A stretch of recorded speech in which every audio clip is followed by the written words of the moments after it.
Hi Libra, welcome. Tingnan natin kung ano yung mensahe sa'yo. Be open-minded po, hindi po halos lahat makaka-resonate kaya piliin nyo na lamang. And thank you nga po pala sa mga nag-subscribe, lalo-lalo na sa mga bumabalik. Marami pong salamat. Give me the message for Libra. Ano yung mensahe sa'yo? Oh, tumalsik to.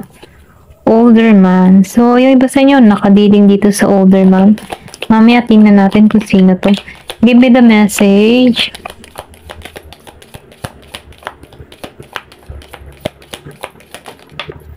Meron ka ditong September. So, meron dito, magaganap ngayong September.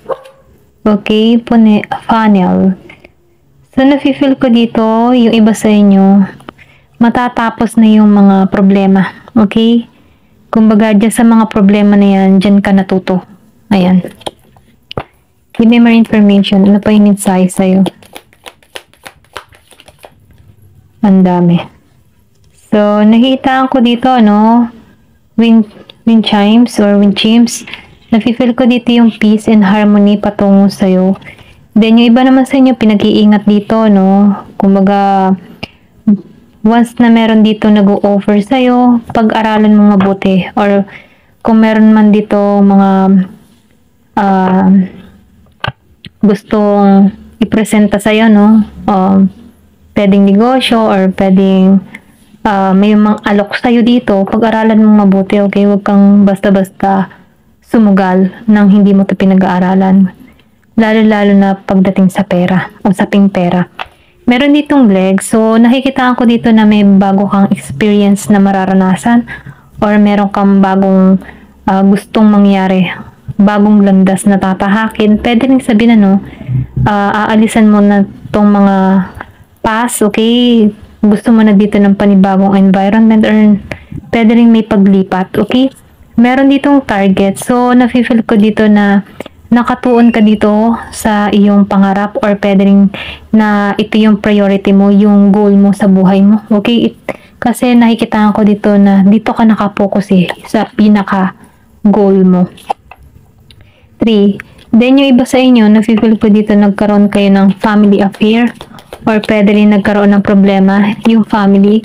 Pero ganun pa muna sinasabihan ka dito na kailangan na magkasundo, okay? Makipag-ayos kung kinakailangan. Or kung hindi na maayos, sinasabihan ka dito na huwag mo na masyadong kaisipin or isang tabi mo muna itong problemang ito, okay? Kasi nafe-feel ko dito na lilipas or hihilom din to kung ano man yung mga away na nangyari sa inyo dito, Meron ditong April. So, nafe-feel ko dito na merong magaganap ngayong April, ngayong tagsibol, na kung saan magbibigay dito ng kaligayahan sa'yo. Pwede rin sabihin may mga proyekto or plano kang gagawin dito ngayong April. Meron ditong Turkey. Meron ditong tao sa paligid mo na kumikilos ng mali para sa'yo, Kumaga, hindi nito iniisip yung ginagawa niya or pwede rin na may tao na galit sa'yo na kung saan, kumikilos na hindi maganda, okay?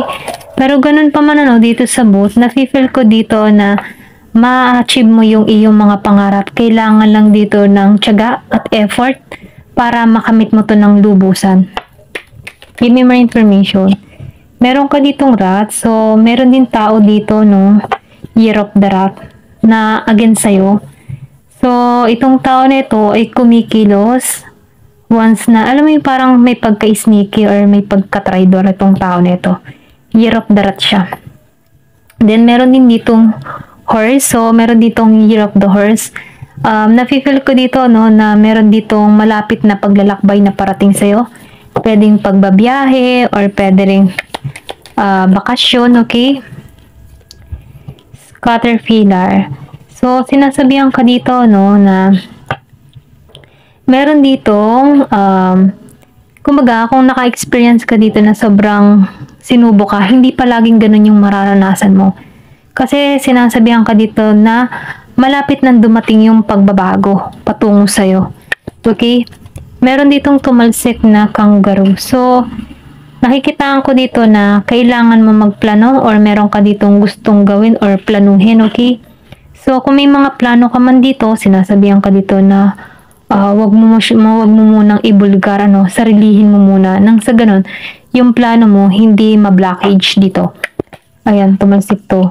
Meron ditong archway. So, nafe-feel ko dito, meron ditong bagong oportunidad na parating sa'yo.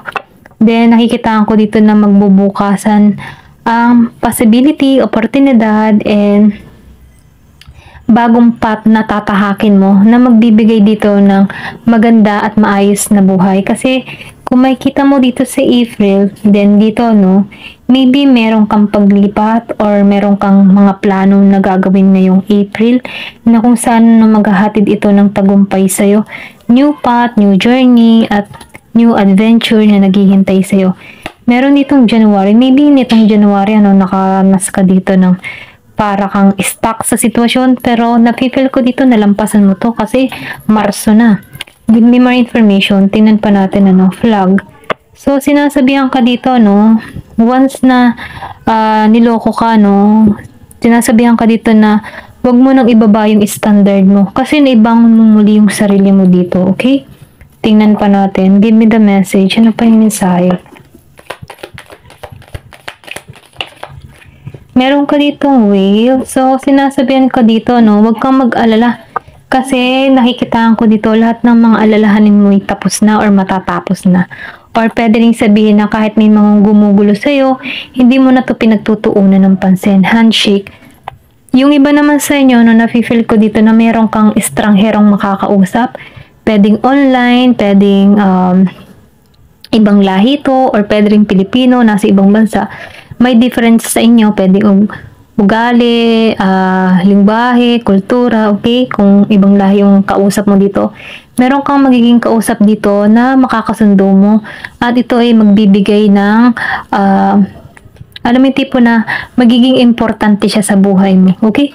Ito yung mensahe sa'yo. Tingnan pa natin kung ano pa yung karagdagang mensahe. Give me the message for Libra.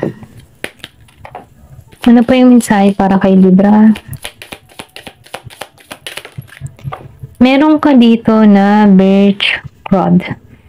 So, nafe-feel ko dito, na meron dito nakakamiss sa'yo or kasi nakikitaan ko dito na merong family affair. So, nafe-feel ko dito, na meron ditong pag-aayos, okay? Mag-asawa. May mag-aayos dito. Then, nafe-feel ko din dito na yung away ay matatapos na. Okay? Maybe may anak kayo ng tao na ito or minumungkay sa inyo dito na magkasundo na. Tanggalin na yung mga alitan sa bawat isa. Okay? Give me more information. So, itong kumawala. Then, fox. So, meron dito talagang tao na may pagka-sneaky. Okay? Kasi may rat dito eh. May pagka-sneaky to. Traidor, okay? So, ingat ka na lang sa mga taong pagkakatiwalaan mo. Kapag nakaharap to, napakabait, pero pag nakatalikod, salbahe siya, okay? Crossroad. So, nafe-feel ko dito, para siyang archway and crossroad. Meron kang tatahakin ditong bagong landas. Kumbaga, nafe-feel ko dito na may re-reveal sa yung katotohanan or pwede rin sabihin na ito yung magandang paraan para mamili na ng matalino, Mamili ka ng matalino dito. Kung alin yung tatahakin mong landas. Kasi nafe-feel ko dito na susundin mo yung mga pangarap mo. Then, nakikita ko rin dito na magkakaroon ka ng panibagong pananaw at nananampalataya ka dito na may maganda at klarong parating sa buhay mo. Okay? Give me more information. Ano pa yung mensahe sa'yo? Meron ka ditong fish. So, nafe-feel ko dito, meron na ditong malapit na parating sa'yo na magaganap na kung saan nafe-feel ko dito yung paglalakbay, okay? Meron ditong kasaganahang naghihintay sa'yo. So, sinasabihan ka dito na huwag kang mawawalan ng pag-asa. Kung meron ka mga pangarap before na hindi mo na sa katuparan, huwag kang mag-alala kasi meron ditong abundance na naghihintay sa'yo. Give me more information. Ano pa yung mensahe?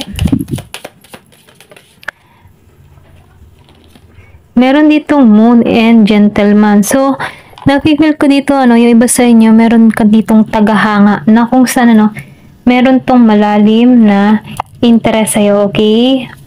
Tingnan natin itong older man. Sino ba tong older man na to? Ayan, tingnan natin dito. Sino tong older man na to sa buhay mo? Kasi kung makikita mo yung older man, gentleman, love ka nito. Give me the message. Sino tong older man?